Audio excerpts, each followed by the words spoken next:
At sunrise, Freddy wakes in his vibrant orchard, eager for a day of wonder.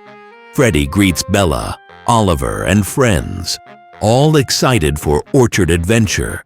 A wise pineapple gives a riddle about a hidden treasure, sparking Freddy's curiosity. Freddy follows glowing clues along the path to a secret.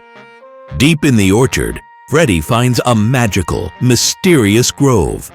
In the grove, the fruits jam, filling Freddy's heart with delight. A sassy lemon challenges Freddy and friends to mix flavors for extra fun. The orchard becomes a colorful carnival, with every fruit sparkling uniquely. Freddy leads a fruit parade celebrating teamwork and joy. Freddy finds a glowing chest under an ancient tree with a medallion of unity and laughter. The medallion reveals unity as true treasure. Together, they create magic. The treasure sparks games and challenges, making every moment a celebration.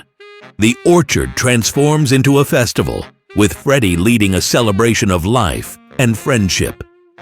Amid the festival, Freddy reflects by a pond, realizing every moment shines with wonder. At twilight, Freddy walks home, knowing each day offers new chances to laugh and learn.